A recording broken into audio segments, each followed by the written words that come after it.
तो hello guys, आज का क्वेश्चन ये रहा आपकी स्क्रीन पर। The length of minute hand of a clock is 14 centimetre, then find the area swept by the minute hand in 1 minute, take pi is equal to 22/7। तो guys, ये question आपका लिया गया है एरिया रिलेटेड टू सर्कल से, and ऐसे question अक्सर आपके एग्जाम में आपसे पूछे जाते हैं। तो ये वीडियो क्लास 10th के लिए इम्पॉर्टेंट है। चलिए देखते हैं कि स्टेप बाय स्टेप आप इस क्वेश्चन को कैसे सॉल्व करेंगे अपने एग्जाम में। तो hi guys, my name is Duggal and you are watching Duggal education. तो चलिए इस वीडियो को शुरू करते हैं कि आपको कैसे प्रोसीड करना है अपने एग्जाम में से। सबसे पहले आपको क्या दिया हुआ है? आपको रेडियस ऑफ सर्कल दिया हुआ है बच्चों, तो वो आपको लिख लेना है कि रेडियस ऑफ सर्कल कितना है। तो रेडियस ऑफ सर्कल आपको गिवन है आर, वो आपको गिवन है कितना? 14 सेंटीमीटर। अब इस क्वेश्चन को ध्यान से समझिए। आपको कहा गया है कि एक वॉच है और उस वॉच के अंदर एक मिनट हैंड है बच्चों, और जो मिनट हैंड है उसकी जो लेंथ है वो 14 सेंटीमीटर है, जो कि रेडियस है इस सर्कल का। इसने सिर्फ 1 मिनट पे मूव करना है वॉच ने, जो आपको एरिया निकालना है। तो ये वाला जो पार्ट है, जो यहाँ पे एक तो थीटा की वैल्यू आपको चाहिए यहाँ पे कितना होगा, और ये जो सेक्टर बना है इसकी वैल्यू आपको निकालनी है कि इसकी वैल्यू कितनी होगी, यहाँ पर इसका एरिया कितना है। तो इसके लिए अब आप ध्यान से समझिए कि आपको क्या करना होगा। सबसे पहले तो आपको ये पता होना चाहिए कि थीटा की वैल्यू कैसे आएगी। जब 1 मिनट है बच्चों आपके पास, यानी 1 मिनट के अंदर ये वॉच कितना मूव करेगी। तो टोटल अगर आप देखें कि एक सर्कल के अंदर ये टोटल एंगल कितना होता है, तो ये टोटल एंगल होता है 360 डिग्री, जिसको बोलते हैं कंप्लीट एंगल। अगर आप इसको डिवाइड कर दोगे किससे, 1 मिनट के अंदर जब ये वॉच मूव करेगी 1 सेकंड के लिए, तो ये एक रोटेशन कंप्लीट करेगी 60 सेकंड्स के अंदर।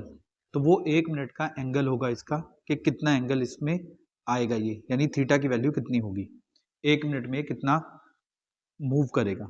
तो ये 0 से आप 0 कट कर दीजिए, और 6 तो यहाँ पे 6 डिग्री का एंगल आ गया, जो कि है थीटा बच्चों, जो कि काफ़ी इंपॉर्टेंट है समझना। आपके बहुत सारे क्वेश्चन जो एरिया रिलेटेड टू सर्कल है, वो इसी फॉर्मूले से आप सॉल्व करेंगे अपने एग्जाम में। अब चलिए देखते हैं कि एग्जाम में आपको इसके बाद कैसे प्रोसीड करना है। अगर आपको थीटा की वैल्यू पता लग गई है कि कैसे निकालनी है आपको, इसके बाद आप लिखेंगे कि angle describe by minute hand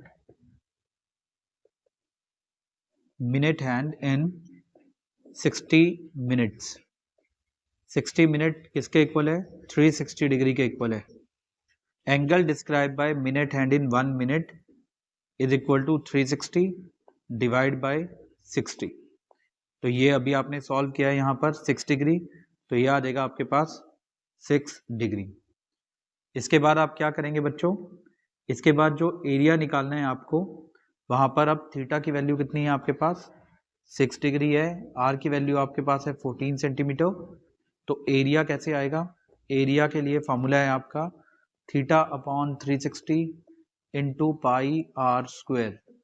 ये सारी वैल्यूज इसमें इंसर्ट कीजिए बच्चों। तो 6/360 इंटू पाई की वैल्यू थी क्वेश्चन में गिवन 22/7, एंड आर की वैल्यू कितनी है? 14 का स्क्वायर।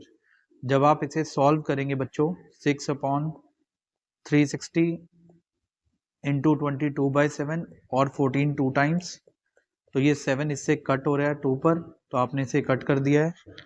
इसके बाद 6 के टेबल से नीचे कटता है, 6 1 6 और 6 6 36, 60 पे इस 2 से आप इसको कैंसिल आउट कर सकते हो 60 को, तो ये बन जाएगा आपके पास 30। तो आपके पास बचा है 22 इंटू 14/30।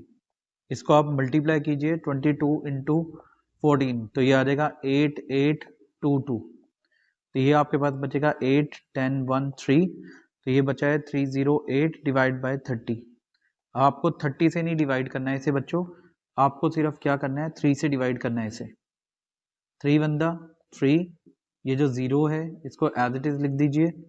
उसके बाद 8 नीचे कैरी कीजिए, 3 2 हो गया आपके पास 6, देन 2 अगेन यहाँ पे पॉइंट आएगा क्योंकि वहाँ पर कुछ डिजिट नहीं है, तो 6 3 18 और 6 3 18 अप टू सो ऑन, ये चलता रहेगा। तो आपने जब डिवाइड किया है 308 को 3 से, तो ये आया 102.66 और नीचे आपके पास अभी एक 10 है, क्योंकि हमने इस 0 से अभी कुछ भी नहीं किया है, जो इसके साथ 10 था 30 के लिए। तो ये जो पॉइंट है उसको आपको शिफ्ट करना है, तो ये वाला जो पॉइंट है इस 2 के लिए ये 0 है, तो आंसर आपके पास है 10.26 सेंटीमीटर स्क्वायर। और अगर जैसे ये वैल्यूज बार बार यहाँ पे इंक्रीज हो रही है तो इसको आप लिख सकते हैं 10.2 और इसको एक रेज कर सकते हैं क्योंकि ये 5 से बड़ी है वैल्यू, तो 2.7 सेंटीमीटर स्क्वायर। तो ये आपका एरिया आ गया इस क्वेश्चन के लिए। ये क्वेश्चन काफ़ी इंपॉर्टेंट है और काफ़ी एग्जाम में ऐसे क्वेश्चन आपसे पहले पूछे गए हैं आपके बोर्ड के एग्जाम्स में, तो आपको अपने एग्जाम में सिली मिस्टेक नहीं करनी है बच्चों। अगर आपको ये वीडियो अच्छी लगी हो तो इस वीडियो को ज़्यादा से ज़्यादा लाइक कीजिए, शेयर कीजिए एंड ऐसी और इन्फॉर्मेटिव वीडियोस देखने के लिए आप हमारे यूट्यूब चैनल दुग्गल एजुकेशन को सब्सक्राइब कर सकते हैं। Thank you so much for watching.